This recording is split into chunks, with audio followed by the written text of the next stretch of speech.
Amém. Sejam muito bem-vindos a mais uma escola de dominical. Podem se assentar. Hoje nós vamos dar continuidade ao assunto que nós começamos na semana passada, que tem por título Conhecendo a Deus. Nessa série de estudos que nós estamos fazendo, tanto preparatório para o batismo, mas também doutrinas básicas da fé cristã, coisas que todo cristão deveria ter guardado no peito, no seu coração, na mente, né? Nós então falamos sobre a Bíblia, falamos sobre fé, falamos sobre batismo e começamos a falar sobre Deus, sobre quem é Deus, sobre conhecer a Deus. E aí apenas relembrando por que nós deixamos, porque por um momento alguém pode questionar ou pode parecer estranho nós deixarmos para falar de Deus como terceiro assunto. E aí primeiro, não é uma questão de importância, não é uma questão de prioridade, é apenas uma questão didática. E por que nós deixamos para falar sobre Deus depois de fé e depois de Bíblia? Eu já falei isso na semana passada. Alguém lembra por quê? Ninguém? Bom, primeiro nós falamos de Bíblia porque a Bíblia é a base da fé cristã. Tudo que nós sabemos, tudo que nós conhecemos, tudo que nós fazemos porque está na Bíblia.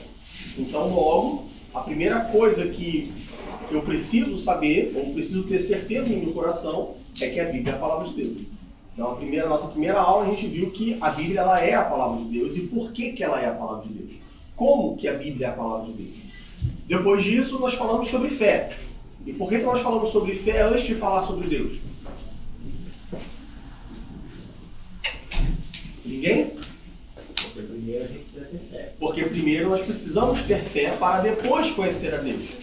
E isso nós vimos na semana passada, lá em Tiago, quando Tiago diz, olha,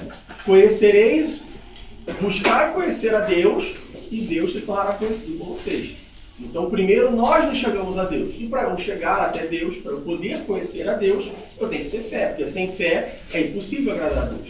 Sem fé é impossível querer conhecer a Deus. Então, primeiro eu preciso ter fé que Deus existe. Depois que eu tiver fé que Deus existe, então eu busco conhecer a Deus. E conforme diz a palavra de Deus, na sua própria palavra, uma vez eu buscando conhecê-lo, ele então vai se revelar para mim.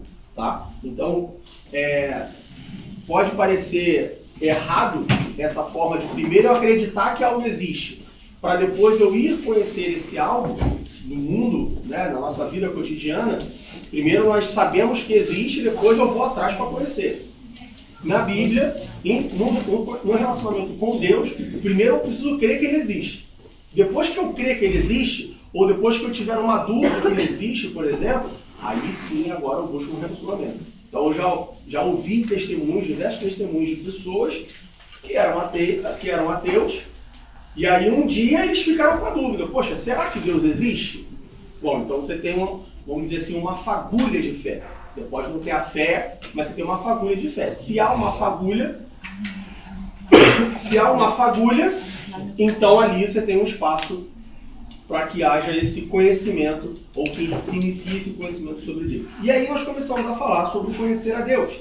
E quando nós falamos sobre conhecer a Deus, nós falamos que existem várias maneiras de nós conhecermos a Deus. Uma das maneiras de nós conhecermos a Deus é através das suas qualidades. A outra maneira de nós conhecermos a Deus é através do seu caráter.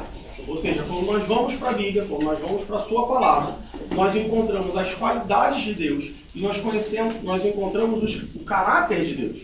E através do caráter e das qualidades de Deus, nós conseguimos conhecer a Deus. Ou seja, se eu quero conhecer mais, por exemplo, do irmão Andreas, uma das formas de eu conhecê-lo mais, para ter mais relacionamento, para ter mais intimidade, é eu observando as suas qualidades e o seu caráter.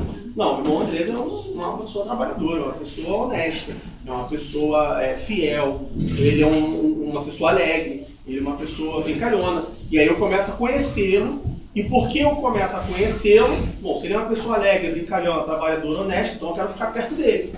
Porque ele é uma pessoa boa, então eu quero passar mais tempo com ele. Eu quero ter um relacionamento mais profundo com ele, para que então eu possa ter mais intimidade com ele. Mas veja que tudo começou por quê? Porque eu passei a conhecê-lo através de suas qualidades, através do seu caráter. Nós falamos também na semana passada, e nós passamos um bom tempo aqui meditando sobre isso, que Jesus, certa vez, ele chega para os seus discípulos e ele fala assim, olha, Vocês querem conhecer o Pai? Olha para mim. Porque eu, olhando para mim, eu sou a representação do meu Pai, eu sou a representação de Deus.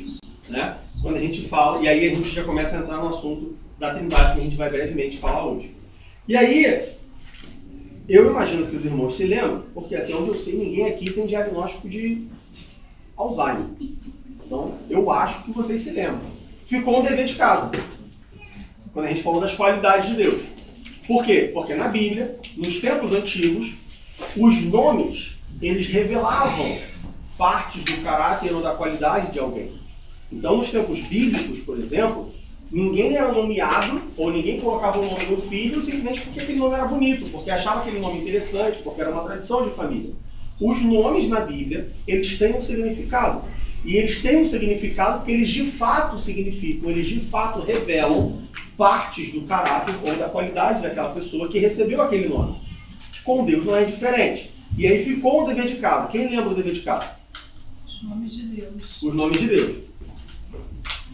A tarefa para casa foi que cada um trouxesse hoje um nome de Deus que revelasse, que revela parte do seu caráter ou das suas qualidades e dissesse o que esse nome significa. Se trouxer o versículo, então aí, estrelinha de prata na testa. Quem trouxe? Diga. Emanuel. Emanuel. Que significa? Deus convosco. Deus convosco. Eu não tenho versículo. Não tem o versículo? Eu não pensei no versículo, vou ser sincero. Não pensou no versículo. Não. Tá. Mas quem? Mais alguém trouxe? Eu Shaddai. El Shaddai. Deixa eu dizer. El Shaddai foi o que a gente leu na semana passada, lá em Gênesis capítulo 17, né? Mas eu não pensei no versículo, é sério. Não pensou no versículo? Não, eu só pensei e ela tem vários. Só os Eu nomes. pensei só os... Então, por que é importante o versículo? Primeiro, para dar veracidade àquilo. Eu posso chegar aqui e falar assim, olha, o nome de Deus um dos nomes de Deus é cadeira. Aí você fala, por que cadeira? Porque ele é descanso. Então, um dos nomes de Deus é cadeira. Uma pessoa desavisada, uma pessoa que não tem conhecimento, ela pode até acreditar nisso. Por que é importante nós sempre relacionarmos o conhecimento bíblico, né? Assim, na Bíblia eu sei que Deus é o Shaddai. Mas por que é importante eu saber na Bíblia onde está o Deus El Shaddai? Primeiro, para dar veracidade àquela informação, ou seja, eu sei que é El Shaddai porque está escrito na Bíblia que é El Shaddai. Segundo, para eu poder basear a minha informação, para eu poder passar a informação para frente. Então, para eu poder chegar para uma pessoa e falar, olha, um dos nomes de Deus é El Shaddai, eu tenho que falar, olha, está escrito na Bíblia, em Gênesis capítulo 17, se a gente ler do verso 1 ao verso 22, nós vamos encontrar Deus se apresentando como o Deus El Shaddai. Terceiro, para eu poder ter o real entendimento daquilo ali. Usar uma frase, usar um trecho, usar uma passagem, um versículo da Bíblia, não significa que estamos usando o versículo da forma certa. Então, por exemplo, tudo posso naquele que me fortalece. Ou seja, meus irmãos, eu posso ter carro, eu posso ter casa, eu posso ter viagens, eu posso ter bens materiais. Porque a Bíblia me diz que tudo posso naquele que me fortalece. Essa passagem está certa ou está errada? A passagem está certa, só que o pensamento, ou no caso, a pessoa que leva para o outro lado, dizendo que eu posso ter tudo, carros, isso foge totalmente da Bíblia, né? Então, nem a passagem nem a ideia está certa. Porque o versículo não diz tudo posso naquele que me fortalece. Paulo diz, todas essas coisas eu posso naquele que me fortalece. Mas tem traduções que dizem... Vamos dizer assim, não erroneamente, mas enganosamente diz tudo. Não é tudo, são todas essas. Existe uma diferença. Porque quando eu falo tudo, eu falo tudo é tudo. Agora, quando eu falo que todas essas coisas eu posso naquele que me fortalece, isso faz com que a gente reflita. A primeira pergunta é, quais são essas coisas? E eu só falo assim, você vai falar assim, irmão Diego, eu quero fazer um almoço pro irmão. E aí diz pra mim o que o irmão come. Olha, eu como tudo. Então significa que se você fizer um macarrão, eu vou comer. Se você fizer um arroz, eu vou comer. Se você fizer uma língua de boi, eu vou comer. Se você fizer um fígado de galinha, eu vou comer. Agora, se eu falar assim, olha só, todas essas coisas eu como. Ou seja, existe ali um grupo de coisas aonde eu como. Quando a gente fala tudo posso naquele que me fortalece, posso tudo. Eu posso passar dificuldade, mas eu também posso ter um carro 0 do ano. Quando eu falo todas estas coisas eu posso naquele que me fortalece, isso nos faz, em primeiro momento, refletir e meditar em, bom, o que são essas coisas? O que é esse conjunto de coisas que Paulo falou que pode naquele que me fortalece? E aí a gente vai para o contexto do texto e a gente vai ver o que Paulo pode naquele que me fortalece. Então, por isso que é importante nós sabermos a Bíblia, conhecermos o texto, obviamente, mas também olharmos o versículo. Sabermos no texto exatamente aonde se encontra aquilo. Para a gente tanto saber que de fato existe, que de fato está escrito, né? Que nem, por exemplo, tem muitas pessoas que encaixam que existe na Bíblia um trecho da Bíblia dizendo Deus escreve certo por linhas tortas. Isso não existe na Bíblia. Existem diversas frases que muitas pessoas acham que existe na Bíblia e não existe. Assim, nem tradução. Ah, mas é porque a tradução tal, a versão tal. Não existe na Bíblia, não existe no texto bíblico aquela frase. Muitas pessoas acreditam. Então, primeiro, para a gente saber que de fato está na Bíblia. Segundo, para a gente poder falar para outras pessoas. Olha, está escrito. Olha, assim diz. Lembra Jesus quando foi tentado no deserto? Ele era o próprio Deus. Ele é o próprio Deus. Então ele poderia simplesmente falar, olha, é isso. Mas ele fala, não, está escrito. Ó, está escrito. Ó, está escrito. Então se o próprio Deus usa a sua própria palavra como referência, quem dirá nós? Então, segundo motivo. Terceiro motivo para a gente poder ter um entendimento do texto. Porque o que mais se tem por aí são pessoas utilizando versículos da Bíblia fora de contexto. E aí quando você usa algo fora de contexto, isso vira pretexto para você falar o que você quiser. Ok? Bom, então, é o Shaddai. Mais alguém? Diga. Isaías 9, 7, que diz que ele é 9:6. Ele será maravilhoso, conselheiro, né? Deus forte, príncipe da paz. Aí você tem vários nomes num versículo só. Por exemplo, se a gente abrir lá em Gênesis capítulo 22, versículo 4, livro de Gênesis capítulo 22, versículo 4.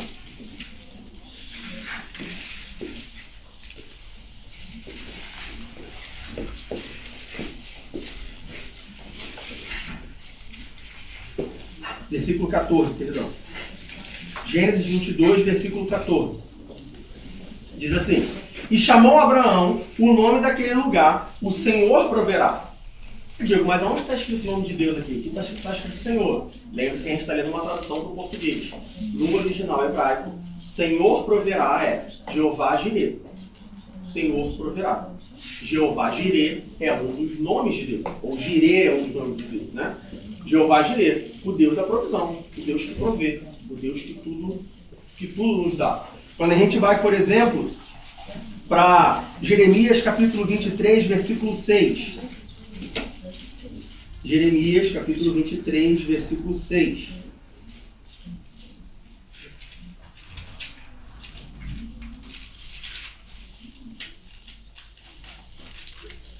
Jeremias capítulo 23, versículo 6. Diz assim: nos seus dias Judá será salvo, e Israel habitará seguro, e este será o nome com que o nomearão: o Senhor, justiça nossa. É o Yahvé Tsidkenu, o Senhor é minha justiça.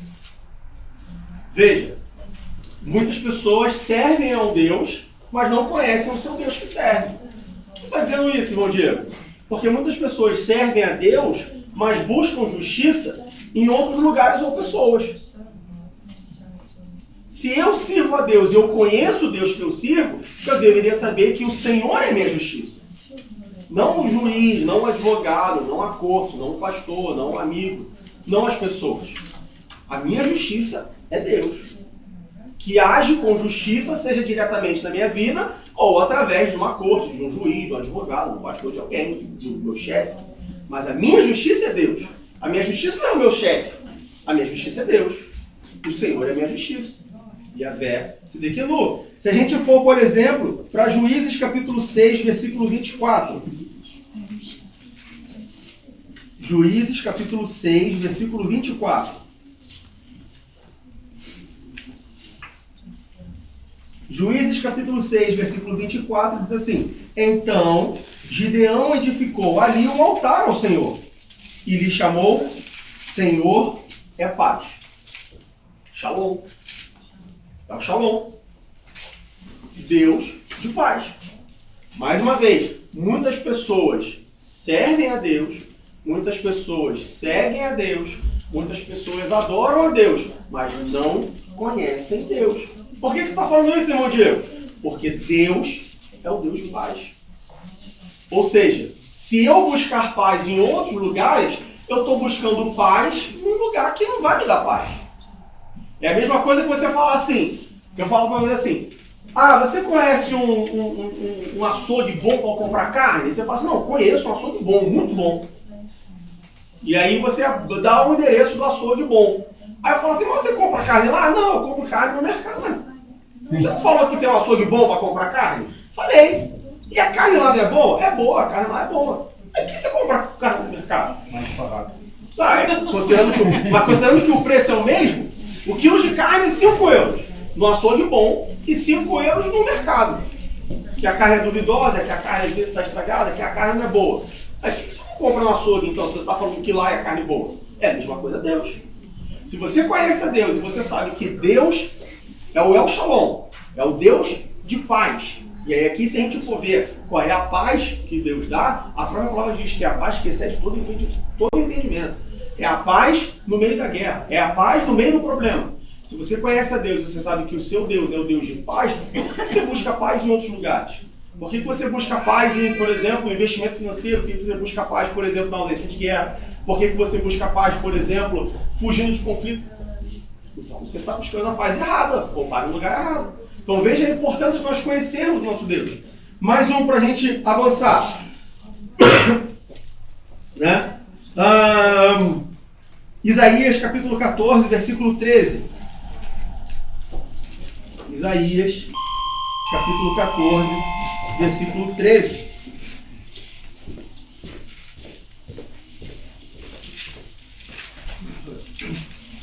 Vamos fazer mais um. Isaías capítulo 14, versículo 13, depois vamos para Ezequiel 48.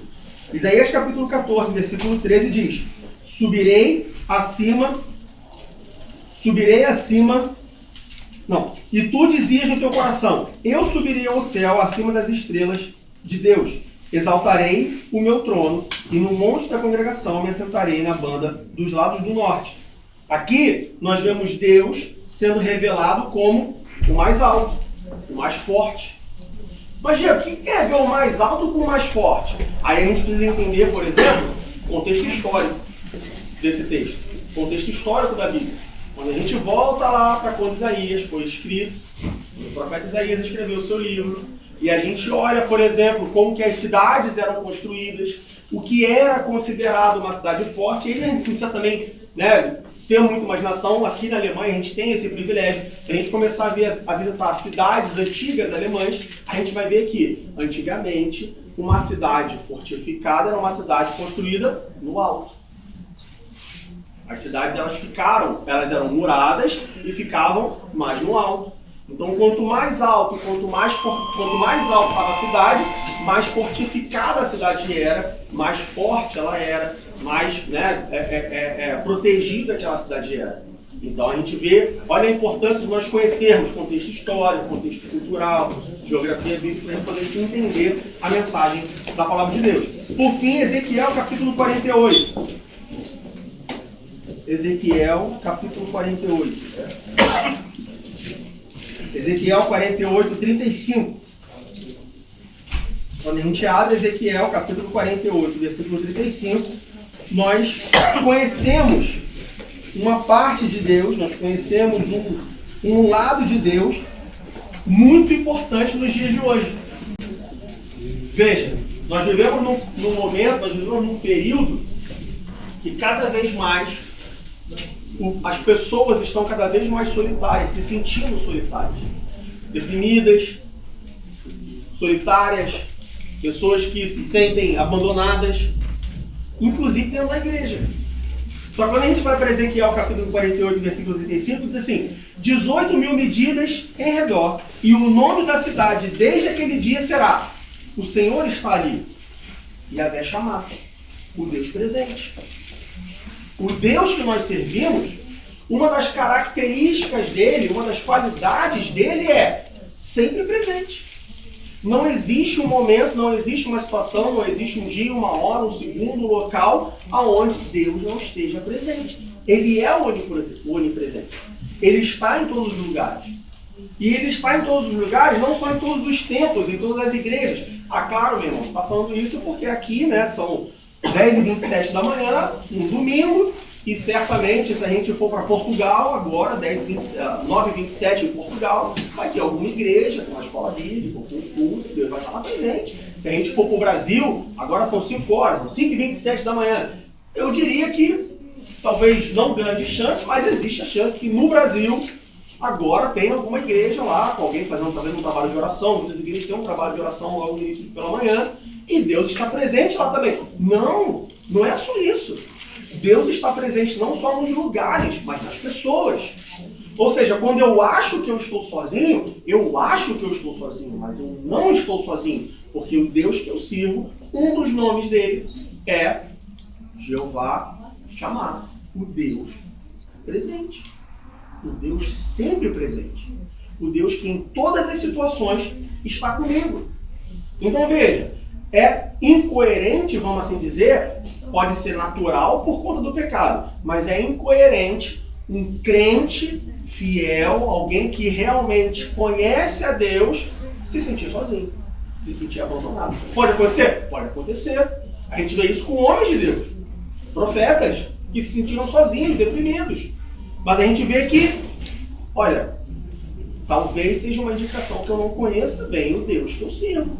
Olha a importância de nós conhecermos a Deus. Olha a importância de nós conhecermos as características de Deus, conhecermos as qualidades de Deus, conhecermos aquilo que nós servimos, a quem nós servimos, a quem nós adoramos. Quando você trabalha com uma pessoa, você não busca conhecer quem é aquela pessoa? Qual o trabalho que você faz? Quando você começa, lembra, por exemplo, aqueles que são casados, né? Lembra, por exemplo, quando você se interessou pelo seu cônjuge, pelo seu marido, pela sua esposa. Você não buscou conhecer mais sobre aquela pessoa? Talvez você buscou mais conhecer sobre a criação daquela pessoa. Mas eu gostei dessa menina, acho que eu vou começar a namorar com ela. Poxa, estou querendo casar com ela, mas como que ela foi criada? Como que é a família dela? Onde ela foi criada? Quais são os costumes dela? O que ela gosta? O que ela não gosta? Como que ela é? Por quê? Porque se você planeja passar o resto da sua vida com aquela pessoa, é natural que você busque saber mais sobre aquela pessoa. A mesma coisa Deus. Como nós podemos servir a um Deus que nós não conhecemos? Ou como pode nós conhecermos a Deus e ficarmos, vamos dizer assim, confortáveis em conhecer só uma parte de Deus? Conhecer Deus de forma rasa, de forma... Não, só basta saber que é o Criador e está tudo certo, para isso basta. Mas como assim? Você coloca no seu coração o desejo de passar a vida inteira servindo uma pessoa, adorando uma pessoa, sem querer ter um relacionamento profundo com essa pessoa? É uma vida cristã que nós chamamos de uma vida cristã medíocre. Por mais forte que a palavra possa parecer, é o que ela de fato representa. Uma vida medíocre, uma vida rasa, uma vida... Né? É Deus. Vou lá na igreja, aí o pastor fala algumas coisas. Às vezes ele fala umas coisas bonitas, às vezes ele fala umas coisas que eu não entendo. Mas a gente segue assim. Quando tem algum problema, às vezes o pessoal me ajuda lá. Às vezes não ajuda, mas aí também outra pessoa ajuda, tudo certo. Ou seja, uma vida rasa, uma vida que não tem muito propósito. Uma vida que alguém pode, em algum momento, se questionar se realmente está valendo a pena. Normalmente, quando as pessoas começam a se questionar se realmente vale a pena servir a Deus, normalmente isso é uma indicação que estão vivendo uma vida rasa. Uma vida, né, ali, sem muita profundidade, sem muito conhecimento. Normalmente, quanto mais nós conhecemos a Deus, mais certeza nós temos daquilo que nós estamos fazendo, de que nós estamos servindo. Alguma dúvida, alguma pergunta sobre os nomes de Deus? Não? Pois bem, quando a gente fala sobre conhecer a Deus, como nós falamos, nós podemos conhecer a Deus através das suas qualidades. E aí, por isso, nós começamos a ver os nomes de Deus. Porque, mais uma vez, os nomes de Deus revelam aspectos da sua qualidade, revelam a sua qualidade, ou seja, aquilo que Deus é capaz de fazer, tá? Mas nós também conhecemos a Deus, ou podemos conhecer a Deus, olhando aspectos do seu caráter. Alguém sabe dizer qual é a diferença do caráter para a qualidade?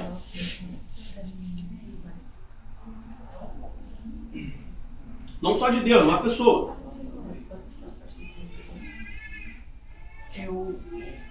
Eu arriscaria dizer que uma qualidade você pode mostrar, você pode desempenhar, mas o caráter se trata de quem você é. Exatamente. Eu tenho uma qualidade. A minha qualidade é, por exemplo... Vou pensar aqui uma qualidade.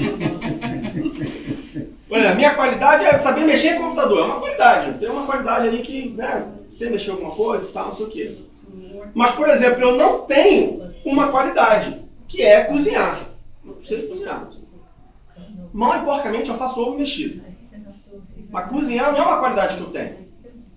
Só que eu não ter uma qualidade cozinha não significa que eu sou uma má pessoa.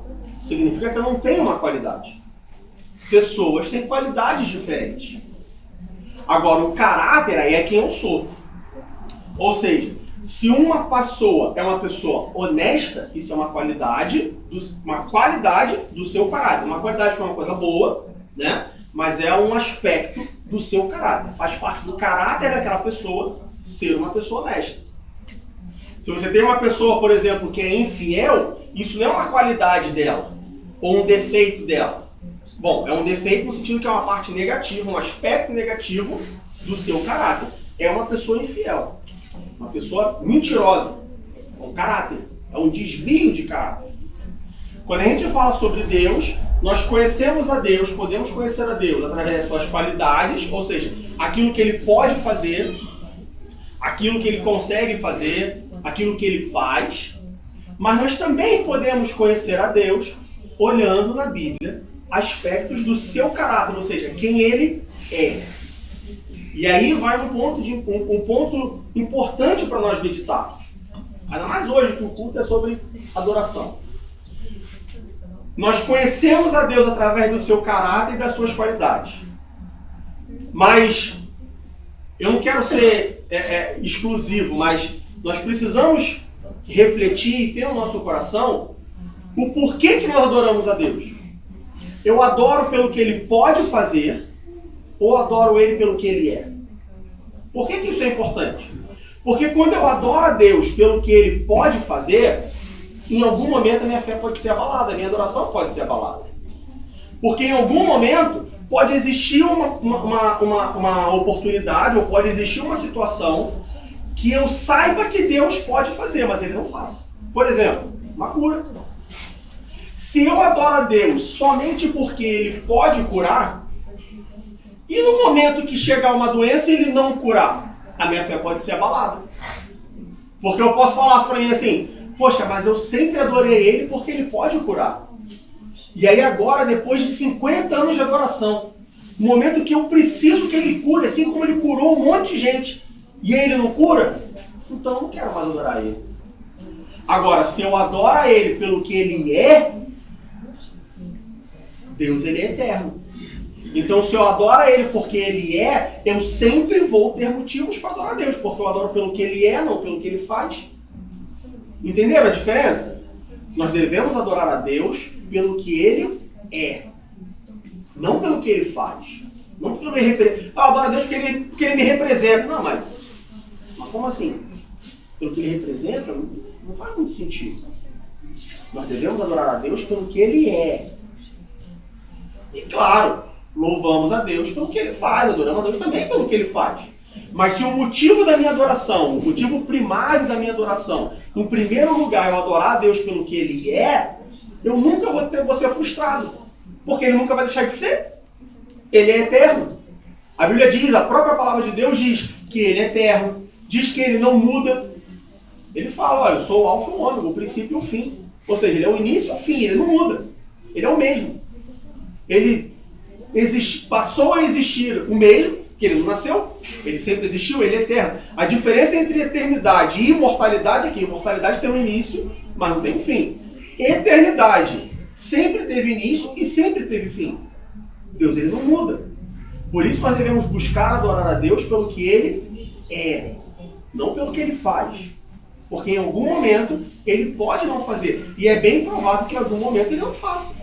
Porque da sua vontade, conforme a sua vontade, conforme, né, a sua soberania, tem momentos que Deus faz, tem momentos que Deus não faz. Às vezes eu acho que Deus vai fazer alguma coisa, Deus não faz. Às vezes eu acho que ele vai fazer assim, ele faz assado, ele faz de forma diferente. Por isso nós devemos adorar a Deus pelo que ele é. Quando nós olhamos para a palavra de Deus, nós podemos conhecer a Deus olhando aspectos do seu caráter. Qual a diferença de aspectos do caráter para qualidade? Os aspectos do caráter de Deus mostram, nos revelam quem Deus é. E aí quando a gente vai para a Bíblia e a gente abre, por exemplo, Salmos capítulo 100, versículo 3. Salmos capítulo 100, versículo 3.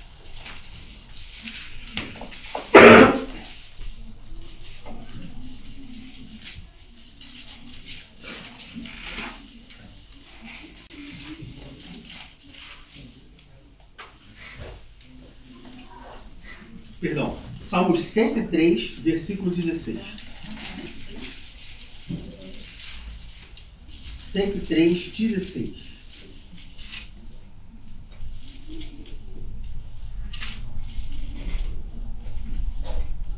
Bom, o 103 também. Então 103 mesmo, né? 103. Sabei que o Senhor é Deus. Foi Ele e não nós que nos fez povo e ovelha do seu pasto. Aqui nós vemos que um dos aspectos do caráter de Deus é que Deus é soberano. Ele é Deus.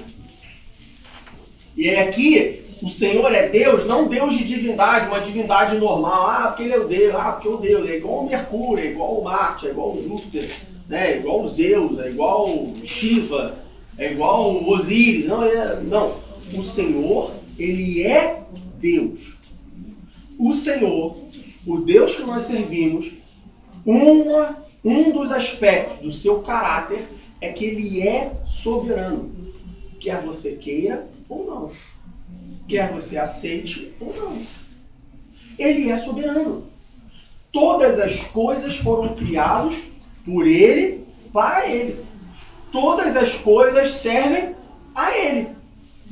Como assim servem a Ele, Diego? Como assim todas as coisas servem a Ele? Eu conheço um monte de gente que não serve a Deus. Todas as coisas existem porque Ele criou. E estão debaixo da sua mão. E estão debaixo da sua vontade. Se Ele quiser, a coisa acontece. Ponto. Não importa se eu gosto, não importa se eu quero, não importa o que eu acho, não importa o que eu penso, não importa. Ele é soberano.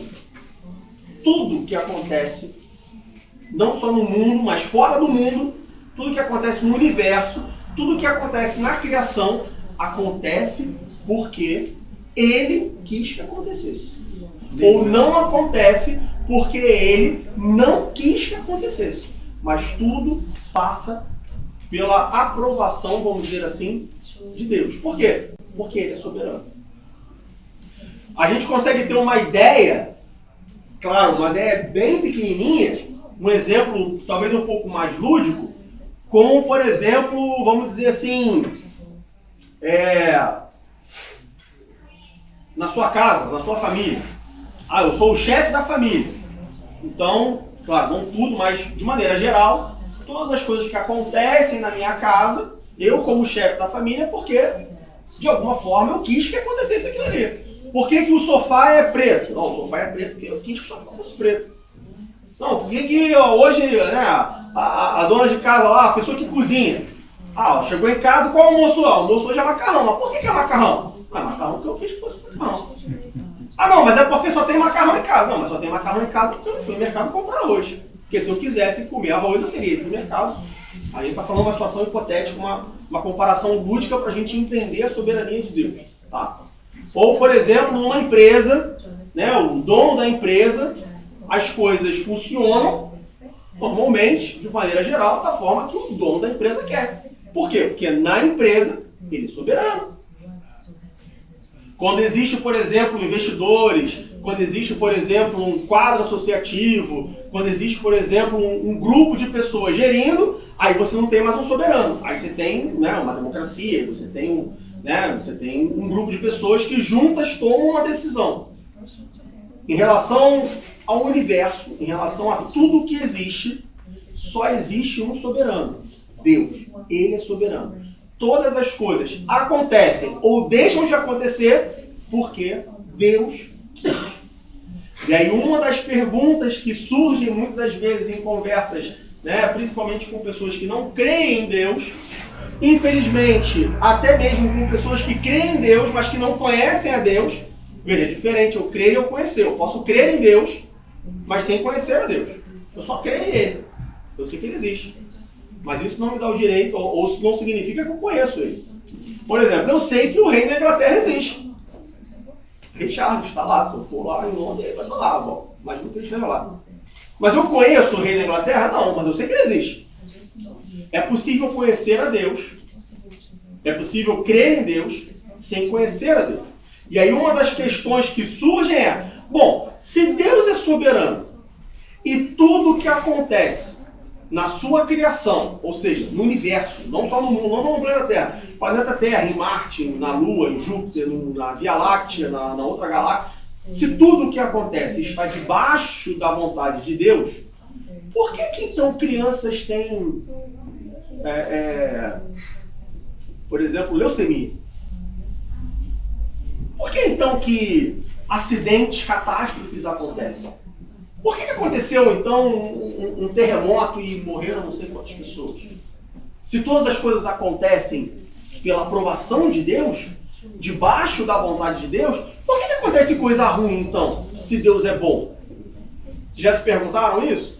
Vocês já estiveram diante dessa pergunta? Sim ou não? Sim. Já? E qual foi a resposta que vocês chegaram? Qual foi a conclusão que vocês chegaram, a resposta que vocês deram? Quem pode falar? A ausência de Jesus causa essas coisas. A ausência de Deus. Veja bem, desse lado está Deus. E Deus é bom. Logo, automaticamente, tudo que estiver ao redor de Deus vai sofrer influência ou vai estar debaixo da bondade de Deus. E tudo que estiver longe de Deus, automaticamente vai estar longe, distante, não vai estar sob a influência da bondade de Deus. Quando algo não é bom, é o quê? Ruim. Quando algo não é bom, automaticamente ele é mau. Ele não é bom. Veja bem, Deus é bom. Ele é eterno, ele sempre existiu. Deus é bom. Quando eu me afasto de Deus, quando eu não estou com Deus, automaticamente é ruim. É o pecado. Muitas pessoas falam assim, se Deus criou todas as coisas, por que Deus criou o pecado? O pecado não foi criado. O pecado é a consequência de estar longe de Deus.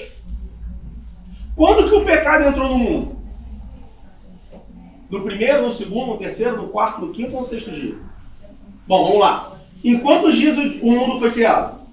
Em 6 dias, certo? Em qual dia que o pecado foi criado?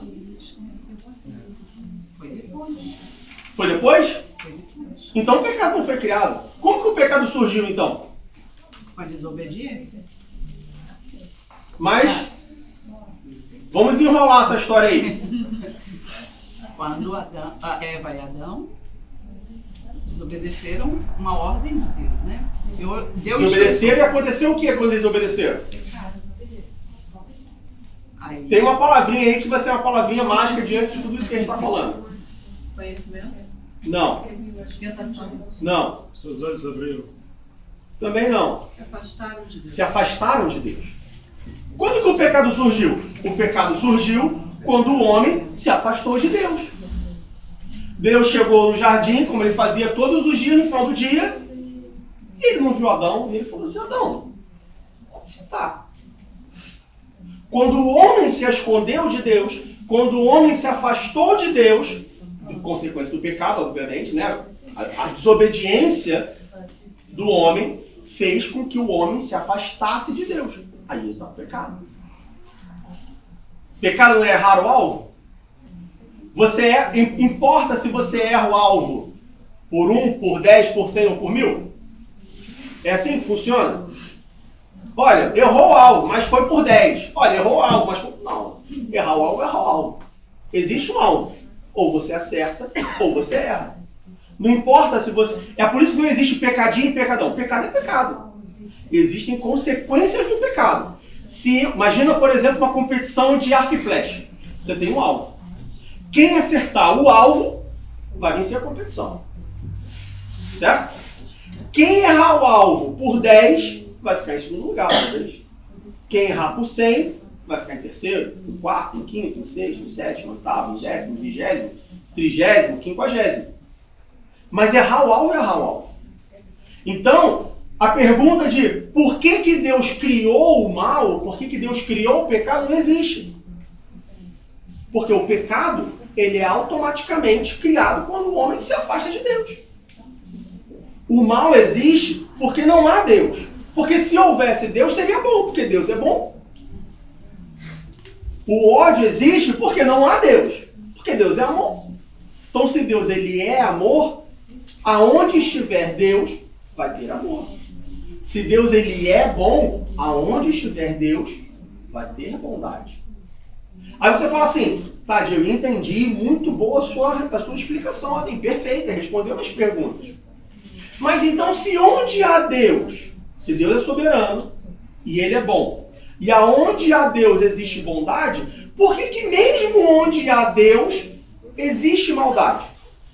Por exemplo, se Deus é bom, e aonde há Deus existe bondade, existe o bem, então por que, por exemplo, pessoas que são firmes na fé, pessoas que são assim, né, quase um Enoque, falta pouco para ser arrebatado, por que essas pessoas ficam doentes? Por que essas pessoas passam dificuldade? Por que essas pessoas são injustiçadas, por exemplo? Que nem o exemplo que eu dei, crianças, bebês. Por que um bebê de 1 ano e meio de idade é diagnosticado com leucemia?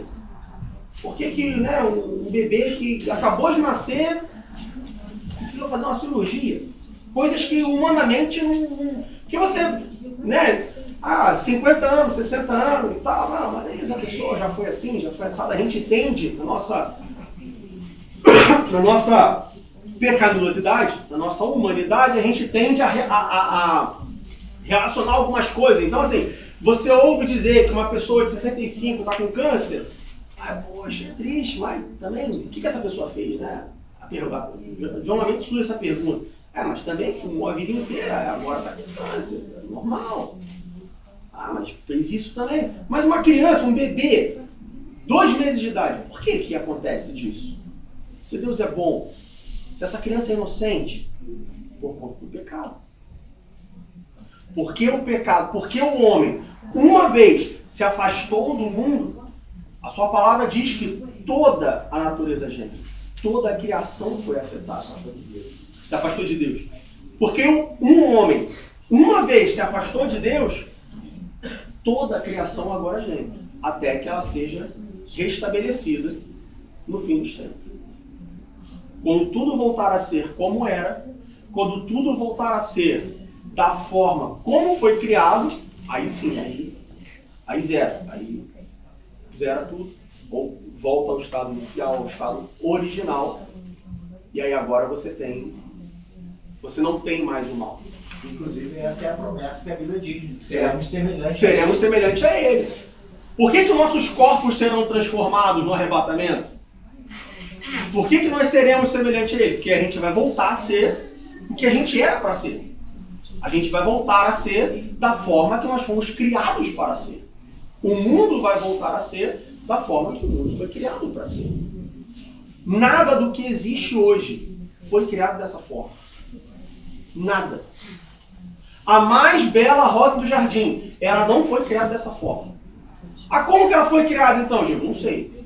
Mas dessa forma não foi criada. É diferente. Poxa, mas ela já é tão bonita, mas ela já é tão perfeita, mas ela já é tão assim maravilhosa. Era mais. Como eu não sei te dizer, mas era mais.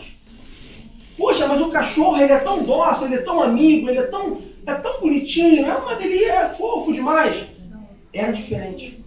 De alguma forma era diferente. E isso nos serve de esperança. Será que você não está curioso para ver como que as coisas eram? Como que as coisas deveriam ser? Seja fiel até a morte. E você vai desfrutar dessa bênção maravilhosa. Então, Salmos capítulo 103, 100, versículo 3. Deus, ele é soberano. Faz parte do seu caráter. O nosso caráter é algo que nós não escolhemos. Por exemplo, uma pessoa, vamos dizer assim, honesta, ela não tem uma chavinha que ela liga e desliga a honestidade. Ela é honesta. Ela é assim. Por mais que ela não queira, ela vai ser. Uma pessoa, por exemplo, que faz parte do seu caráter ser pacífica, ela automaticamente vai se afastar de problemas.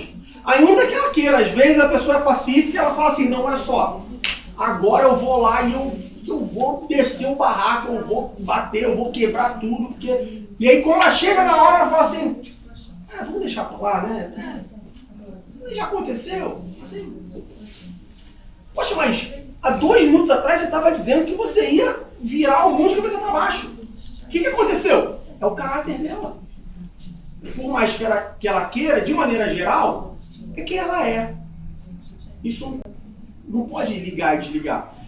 O caráter de Deus é a mesma coisa. Deus, ele é soberano. Ele não age com soberania. Ele é soberano. Mesmo quando as coisas não acontecem. Mesmo quando parece que Deus está distraído ou não está se envolvendo, todas as coisas acontecem debaixo da vontade de Deus. Ele é soberano. Isaías capítulo 44, versículo 6. Isaías 44, 6. Diz assim: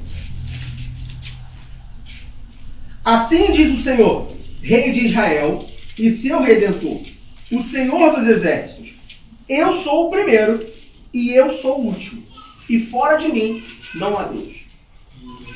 Um outro aspecto do caráter de Deus, que revela quem ele é eternidade. Deus, ele é eterno. Mas eu entendi que Deus é eterno, mas quando que ele passou a ser eterno? Então, ele é eterno, ele não passou a ser eterno, ele é eterno. Ele não virou eterno. Ele não passou a ser eterno. Ele é eterno. Ele existe. Mas como que ele existe? Ele existe. E aí são um dos mistérios da Bíblia. Bom, você pode entender como mistério ou apenas como uma informação que você não consegue digerir. Eles não conseguem entender. Por quê? Porque tudo que nós conhecemos, de maneira geral, passaram a existir em algum momento. Não é isso? A minha esposa, ela nasceu. Meu filho, ele nasceu. Esse lugar, essa igreja, ela nasceu. O mercado, ele foi construído. Eu passei aqui uma vez, era nada. Aí um dia começaram a construir, um dia inaugurou. Tudo que nós conhecemos teve um início. Você tendo visto ou não, mas teve um início. Teve alguma coisa que começou. Por quê? Porque nós fomos assim.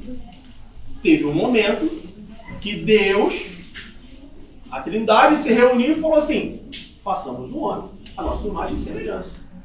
Ou seja, porque nós tivemos o início e todas as coisas que nós conhecemos ao nosso redor, que nós temos ao nosso redor, teve um início, muitas vezes vem a dúvida. Mas quando, onde, como, por quê? O que aconteceu? Não aconteceu nada. Ele é infinito, ele é eterno. Infinito não, ele é eterno. Infinito é algo que tem início, mas não tem fim. Deus, ele é eterno. nós não conseguimos entender. Porque o ser humano, ele aprende por comparação. Por que você sabe que essa parede é branca? Porque um dia te mostraram uma parede azul, amarela, verde, cinza, vermelha. E falaram, olha, essa é a branca, aquela é a verde. E agora quando você olha a branca, você sabe que é branca. Se você olha a verde, você sabe que é verde. A eternidade a gente não consegue entender. Porque a gente não conhece nada que é eterno. Então quando fala assim, olha, Deus é eterno, você não consegue comparar, porque você não tem outra base de comparação. Por isso que Deus é único, não existe outro igual a Ele. Então não tem como comparar. Por isso que Ele é único, por isso que Ele é incomparável, por isso que Ele é eterno.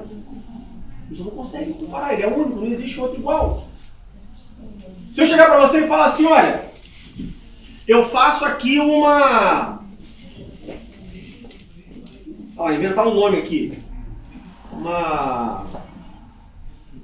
Os Drums Labs. Quer provar os Drums Labs? Aí você fala assim, mas o que é os Drums Labs? Comida. Quer provar? Aí você prova e você fala assim, você tem como dizer se é bom ou se é ruim? Você nunca comeu os Drums Labs? Você não pode dizer se os Drums Labs que eu faço é o melhor do mundo. Você não conhece outro? Agora, se eu fizer pra você uma pipoca, você pode falar, essa pipoca é boa, essa pipoca é ruim, porque eu já comi outra pipoca assim, sabe, e tal, não sei o que. Deus, ele é eterno. Não adianta entender. Se você tentar entender como, porquê, desde quando que Deus é eterno, você vai perder a sua sanidade ou a sua fé. Não tem como. Deus é eterno. Só creia que ele é eterno. E creia que um dia, a quem for fiel, passará a eternidade com ele. Mas aí como é que vai ser, Diego? Vou passar a eternidade fazendo o quê? Comendo o quê? Não sei. Nunca passei a eternidade com ninguém. Não sei como é que vai ser. Agora, conhecendo Deus e sabendo que Ele é bom, eu imagino que uma eternidade do lado dele deve ser bom. Lembra quando você conheceu a sua esposa ou seu marido? Todos aqui são casados. A maioria. Temos 2 jovens, 3, 4. Talvez algumas pessoas não são casadas. Mas a maioria aqui é casada. Lembra quando você conheceu o seu esposo, sua esposa? Né? Por que você decidiu casar com essa pessoa? Porque em algum momento você olhou para ela e falou assim, bom, essa pessoa tem características, tem qualidades, tem um caráter, que eu quero passar o resto da minha vida do lado dela. Só que eu não sabe disso, não. Não sabe disso? Ela te enganou. Eu não sabe o caráter dela, só que eu sabe que eu vou ficar com ela na minha vida, toda na minha vida. É mesmo? Tá? Ou seja, não conhecia, eu falei, essa que eu quero. Algumas coisas disso nós sabemos agora, ou Deus está preparando o nosso casamento. Olha aí, aleluia, tá vendo? Então em algum momento você falou assim, bom, é bom, quero passar o resto da minha vida. Agora imagine a eternidade. Olha a importância de nós conhecermos a Deus. Porque quando nós conhecemos a Deus, isso nos dá mais certeza, isso nos traz mais vontade de passar a eternidade com Ele. Mas Diego, o que eu vou comer na eternidade? Não sei. Mas se a Bíblia diz que Deus é o Deus da provisão, Ele vai prover alguma coisa para eu comer. Mas eu vou fazer o que na eternidade? Não sei. Mas se a Bíblia diz que o Deus eterno é bom, eu imagino que eu vou fazer coisa boa. Não posso fazer coisa ruim. Se a Bíblia diz que Deus é o Deus que sara, então eu não vou ficar doente. Se a Bíblia diz que o Deus é Deus de paz, então eu não vou ter problema. É o Deus de paz. Eu vou passar a eternidade com Ele, eu não vou ter problema. Então veja que é importante nós conhecermos a Deus. É fundamental nós conhecermos a Deus. Porque conhecendo a Deus, quanto mais nós conhecemos a Deus, mais a nossa fé vai ser alimentada e mais certeza eu vou ter daquilo que eu quero. Buscar a Deus, conhecer a Deus, passar uma eternidade com Deus. Quando a gente vai para Hebreus capítulo 4, versículo 13. Hebreus capítulo 4, versículo 13. Diz assim: E não há criatura alguma encoberta diante dele. Antes, todas as coisas estão nuas e patentes aos olhos daquele com quem temos de tratar. Deus faz parte, não é que ele consegue fazer. Veja bem, a onisciência de Deus não é uma qualidade, é um aspecto do seu caráter. Diego, que diferença isso faz? Toda a diferença do mundo. Uma coisa é eu poder saber todas as coisas. Isso me dá o direito de saber ou não saber. Ou me dá o direito de escolher saber ou não saber. Por exemplo,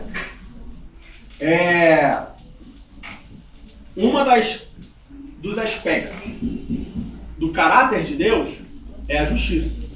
Deus, ele é a justiça. Ou seja, Deus não age com justiça. Isso seria uma qualidade dele, uma habilidade dele. Então Deus, porque ele age com justiça, ele escolhe se ele vai ser justo ou não.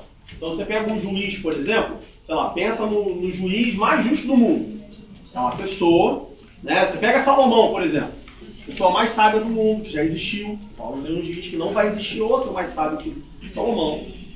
Por causa da sua sabedoria, ele era justo. Então a gente tem lá, por exemplo, a passagem muito famosa de quando chega uma mulher, né? Tem duas mulheres, e aí uma dorme, mata o filho, e aí ela pega o filho da outra, e aí leva isso para Salomão, e aí Salomão, na sua sabedoria, ele age com justiça, e ele fala assim, então, parte a criança no meio aí. E aí a mãe fala assim, não parte não. Deixa o filho com ela.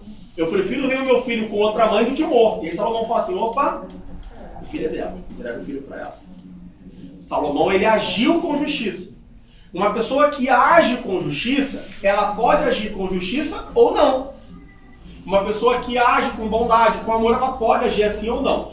Deus, ele é onisciente, faz parte do caráter de Deus. Ou seja, não é que Deus escolhe saber todas as coisas. Diego, por que isso faz diferença? Porque se eu não entender essa diferença, às vezes eu vou achar que na minha vida Deus escolheu não saber. Ah, Deus é onisciente, mas ele não sabe o que eu estou passando. Ele sabe da vida de todo mundo da igreja, né? Mas da minha vida Deus não sabe. Ele conhece todos os problemas de todo mundo. Mas os meus problemas Deus não conhece.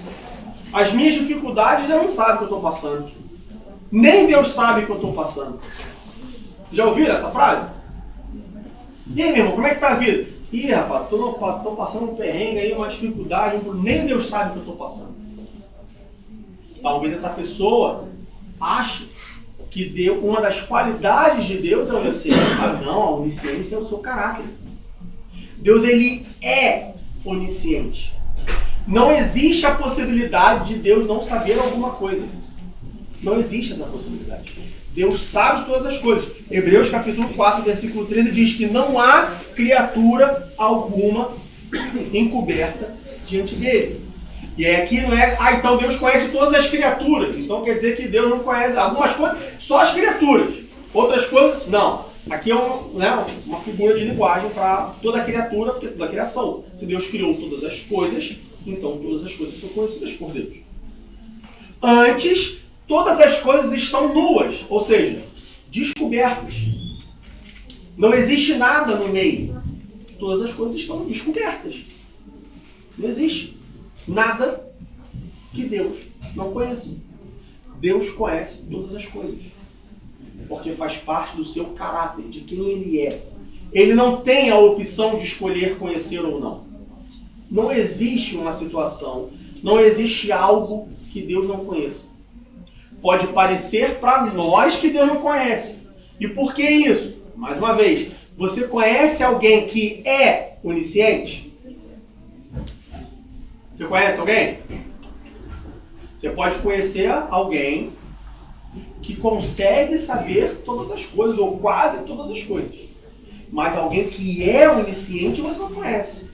Então, em alguns momentos, fica na sua mente a pergunta: será que Deus sabe o que eu estou passando? Ele sabe. Ele sabe o que você está passando, ele sabe o que você fez.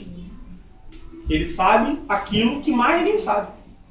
Que só você sabe. Porque ele conhece todas as coisas. Ele é eterno, ele vê tudo, ele sabe tudo. que é os pensamentos.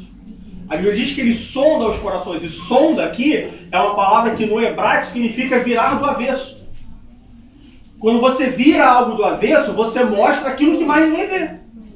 Minha roupa tá bonitinha. Às vezes eu viro do avesso, tá toda cheia de fio, linha pra lá, linha pra cá, toda remendada. Mas por fora tá lindo. Deus, ele sonda os corações. Isso significa que ele pega o coração e ele vira do avesso.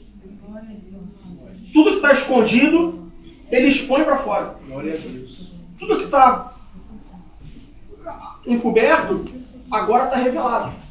Ele é onisciente. A palavra de Deus também diz, em Jeremias capítulo 23, versículo 24. Jeremias capítulo 23, versículo 24, diz assim: esconder-se-ia alguém em esconderijos, de modo que eu não veja, diz o Senhor. Porventura, não encho eu os céus e a terra, diz o Senhor. Jeremias 23, 24 nos mostra que um dos aspectos do seu caráter é a onipresença. Deus está em todos os lugares. Se ele está em todos os lugares, fica mais fácil da gente entender porque ele sabe de tudo, porque ele está em todos os lugares. Então ele sabe de tudo. Não é isso? Porque no primeiro momento você fala assim, mas como que ele sabe de tudo se ele não está em todos os lugares?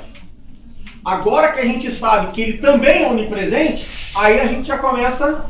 Por que isso? Por que conhecer, entender a onipresença de Deus nos traz um sentimento de que agora eu entendo a onisciência de Deus? Por quê? No seu dia a dia, na sua comparação, uma pessoa que está em todos os lugares sabe de todas as coisas.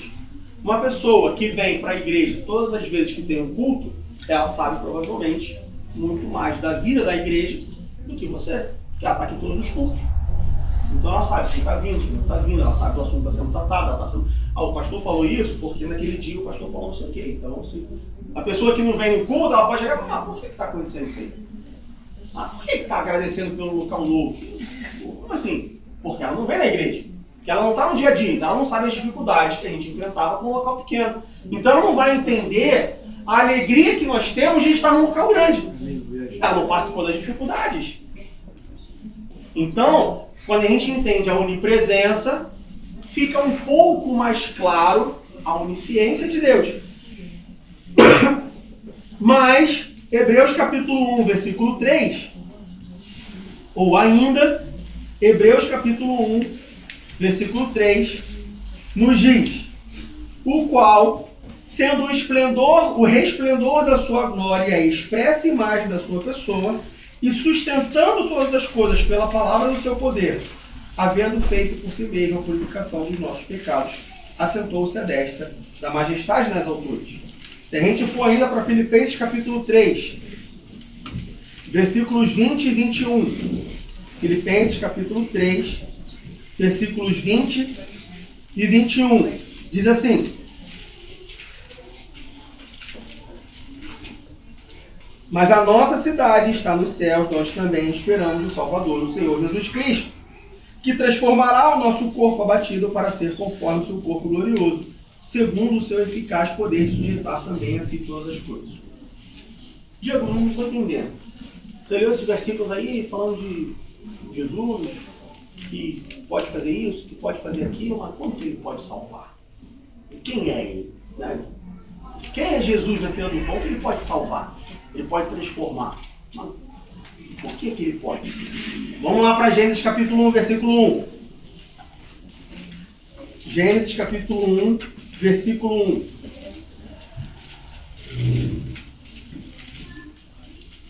No princípio, criou Deus os céus e a terra. Um outro aspecto do caráter de Deus, ou seja, uma outra coisa que Deus é, não é que ele pode fazer, não é uma habilidade que Deus tem, mas é uma outra coisa que Deus é, faz parte do seu caráter, da sua natureza, quem ele é. Deus é onipotente. Ele pode todas as coisas. Ele pode criar, mas ele também pode salvar. Quando a gente vai lá para Romanos capítulo 1, versículo 16, Paulo fala assim, ó: Romanos capítulo 1, versículo 16, o apóstolo Paulo diz: porque não me envergonho do evangelho de Cristo. Você já teve vergonha do evangelho alguma vez? Em algum momento você já passou por uma situação que você ficou, veja bem, poxa, vamos domingo pra praia? Vai estar sol domingo, poxa, eu consegui aí um esquema bom na praia, vamos pra praia domingo? Você vai, não vou não. Mas por que você não vai? Vamos lá, cara, vamos na praia e tal, depois a gente faz um churrasco lá e tal. Tem a piscina, a gente cai na piscina depois da praia. Não vou não. Mas por que não, rapaz? Fala pra mim. Não, porque sabe como é que é?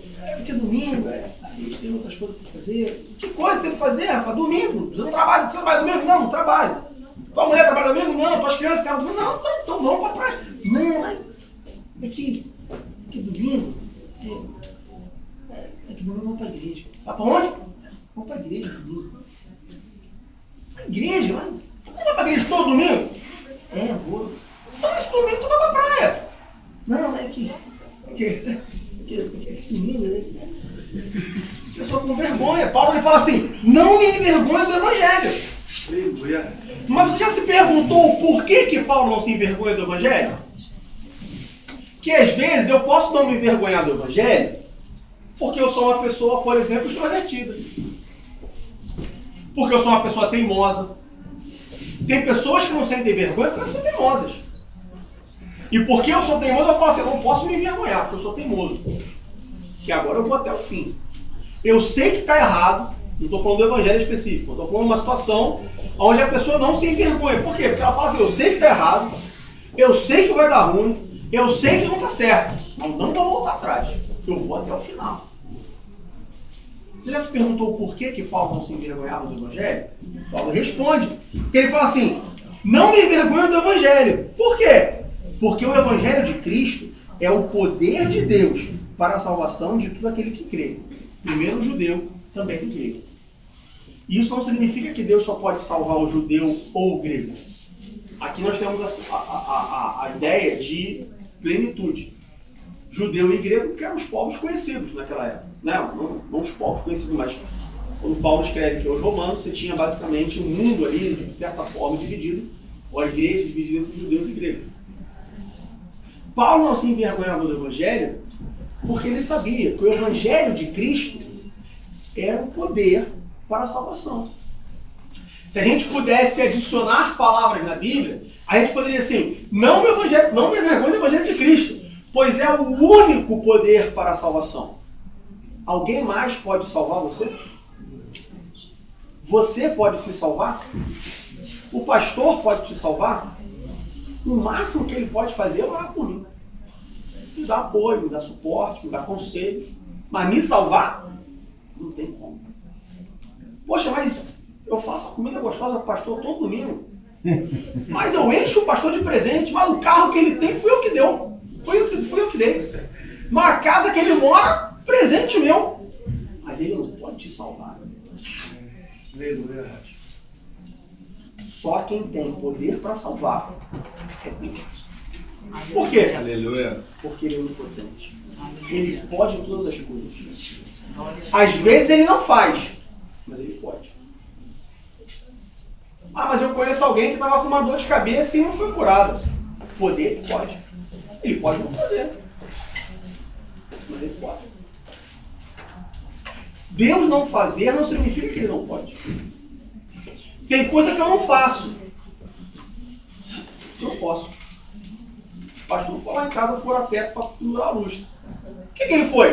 Eu não sei fazer. Não posso fazer. Não sei. Tentei furar lá minha parede. Se tirar as coisas que está pendurada na parede, vai ver um monte de rombo na parede. Você vai achar que eu estou em 45. Aí tiroteia dentro de casa, um monte de rombo na parede. Porque eu não posso. Então eu não vou me oferecer para ir na tua casa para fazer um furo na parede, porque eu não posso. Não sei. Não é que eu não quero. Agora Deus, ele pode todas as coisas. Ele pode fazer ou não. Percebem a importância de nós adorarmos a Deus por quem ele é e não pelo que ele faz?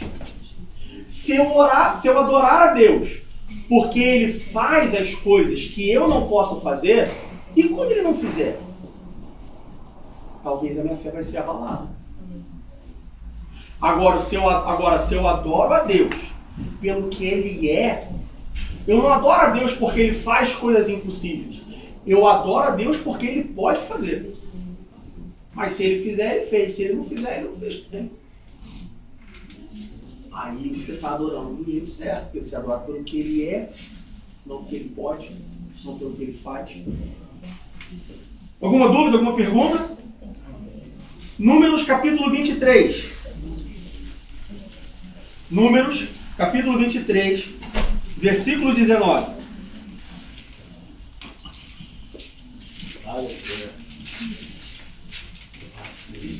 Números capítulo 23, versículo 19.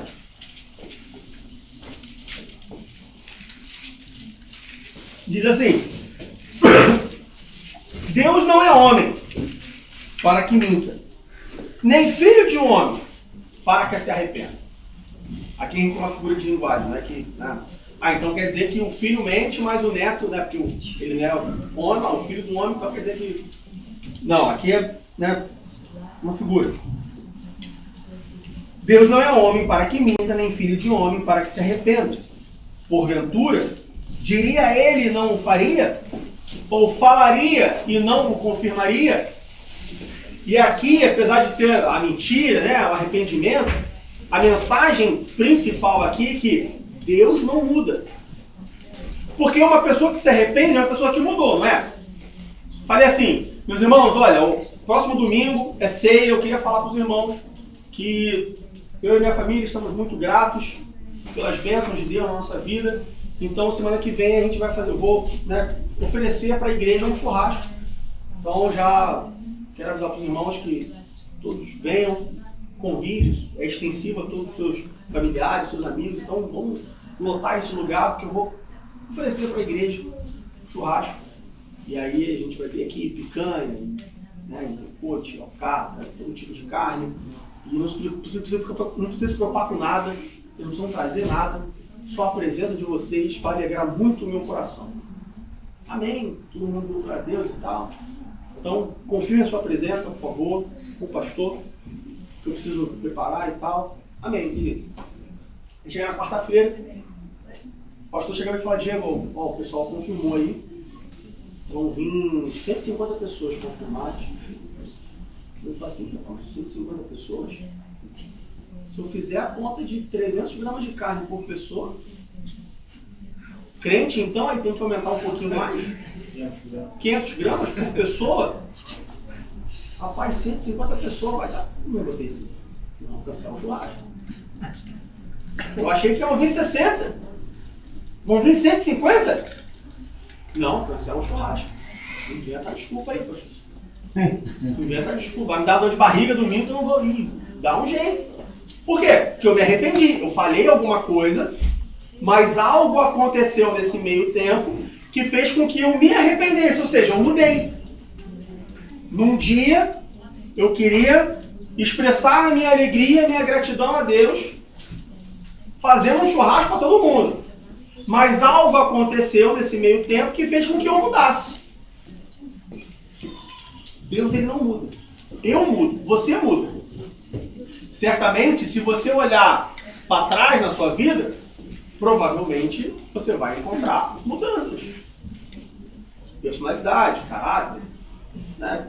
Enfim, mudanças, você mudou. É normal. É natural do homem mudar. Mas de Deus não. Deus, ele é naturalmente imutável. Deus, ele não muda.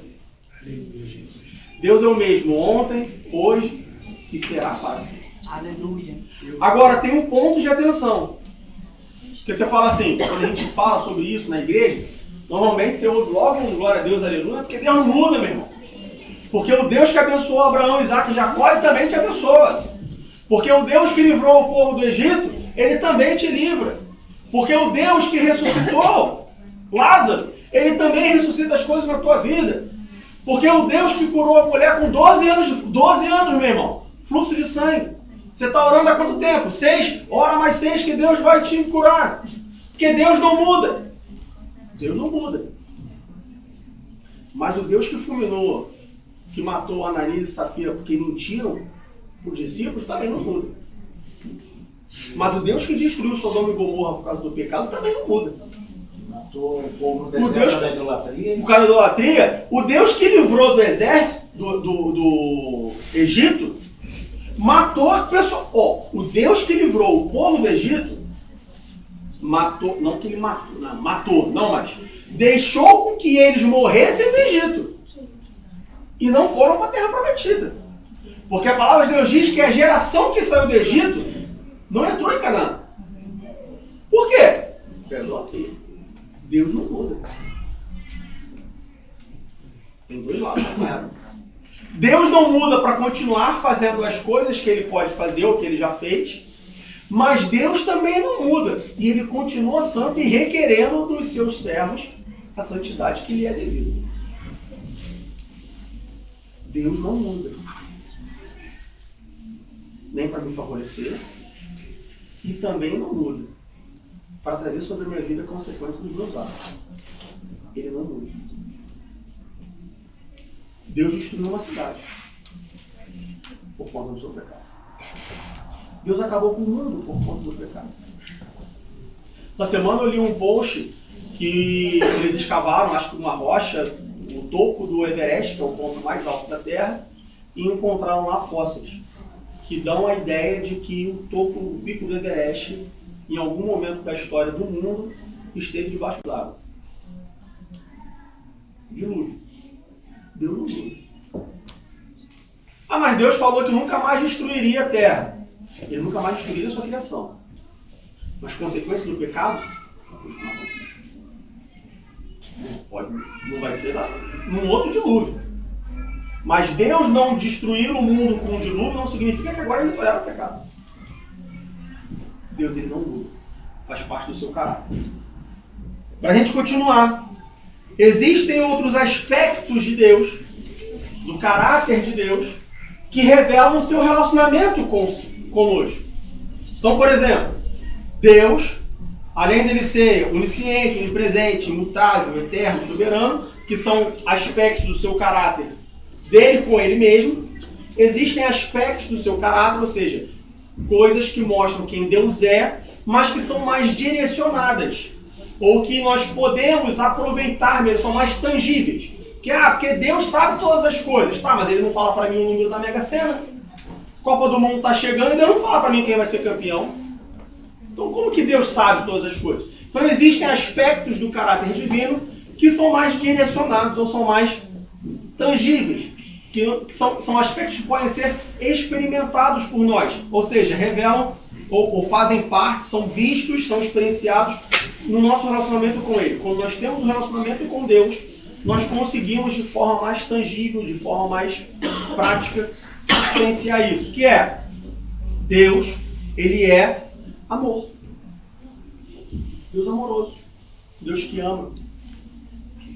Quem ama protege, quem ama cuida, quem ama perdoa. Eu amo muito a minha esposa, amo muito meu marido, mas não consigo perdoar ele. Então você não ama. Porque quem ama perdoa.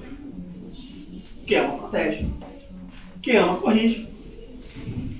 Eu amo muito meu filho, nunca repreendi o meu filho. Então você não ama. Porque quem ama corrige. Porque Deus nos ama, Ele nos corrige. Mas porque Deus nos ama, Ele nos perdoa. Porque Deus nos ama, Ele nos abençoa, mesmo quando nós não merecemos a sua graça. Porque Deus nos ama, Ele age com misericórdia e não me fulmina, mesmo quando eu merecia ser fulminado. Porque eu pequei e porque a consequência do pecado é a morte, eu deveria ser morto na cruz. Mas pela sua misericórdia, Ele entregou o seu Filho para morrer por mim. Deus, na sua... Um dos aspectos do seu caráter é a sua justiça. Deus ele age com justiça em favor dos seus filhos, em favor daqueles que o buscam, daqueles que o temem, daqueles que o adoram. É bem verdade que certas pessoas podem não receber a justiça de Deus. Não nesse mundo. Receberão na eternidade. Mas na eternidade... Eu quero aqui. Eu quero que o meu chefe me leve lá na frente da empresa toda e me reconheça como o melhor funcionário do ano. Eu quero o dinheiro no bolso, na conta bancária. Eu quero... Cadê a minha medalha? Cadê o meu cargo na igreja? Cadê o pastor trazendo aqui e falando, ó, isso aqui é o nosso irmão aqui, que agora... Eu quero justiça nesse mundo. Você quer justiça nesse mundo? Mas a tua esperança não está no céu? Por que você quer justiça nesse mundo? Porque se a minha esperança está no céu, eu não quero nesse mundo. Pensa, por exemplo, numa universidade. Você foi para a universidade, você passou 4 anos na universidade. E pode ter, eu imagino que nesses 4 anos da sua universidade, da sua formação, dos seus estudos, da sua preparação, teve hora que você falou assim, vou largar tudo isso aqui porque não está dando não. Mas você pensou, mas isso aqui é só um tempo, isso aqui é passageiro. Eu estou fazendo isso aqui para eu poder ter uma carreira e eu ter um trabalho e fazer não sei o que lá na frente. Então eu vou passar isso aqui porque eu estou olhando para lá. O cristão é a mesma coisa. Se a esperança dele está na eternidade, ele não pode buscar a justiça aqui. Ele tem que buscar a justiça lá. Se a justiça vier aqui lá, tudo bem, maravilha. Mas se ela só vier lá, tudo bem também. A minha esperança não é lá? Não é lá que eu quero ultimamente estar? Não é lá que eu quero ultimamente passar todo o resto da minha existência? Então eu tenho que receber lá. E não receber aqui. Veja, crente que não conhecem a Deus. Por que você está falando isso, Diego? Porque eles buscam receber a sua justiça aqui. Tem que ser aqui. Ele não conhece a Deus. Porque se ele conhecesse a Deus, ele ia saber que Deus é eterno. E porque ele é eterno, e ele também é justiça, ele vai agir com justiça na eternidade. Olha a importância de nós conhecermos a Deus. Olha a importância de nós conhecermos e continuarmos em conhecer, e buscarmos em conhecer e cada vez mais conhecermos a Deus. Não existe uma situação onde um crente não conhece a Deus. Vai viver uma vida cristã medíocre. Vai viver uma vida cristã rasa, uma vida cristã vazia. Vai ter um relacionamento, se é que podemos chamar de relacionamento com Deus. Não busque isso para a sua vida. Busque conhecer a Deus. Busque ter um relacionamento com Deus. Busque se aprofundar. Mas eu já conheço a Deus. Conheça mais. Busque mais. Converse mais com Ele. Peça experiências com Ele. Quanto mais experiência nós temos, mais nós conhecemos. É assim com as pessoas ao nosso redor. É a mesma coisa com Deus. Depois de tudo que Jó passou com Deus, ele falou assim, olha, antes eu conhecia, já ouvi falar. Veja, ele conhecia Deus. A prova de que Jó conhecia Deus é que quando o diabo chega para falar com Deus, Deus fala assim, viste meu servo Jó. Então Jó conhecia Deus. Mas depois que ele passou tudo que ele passou, ele fala assim, antes eu conhecia, já ouvi falar. Agora eu conheço.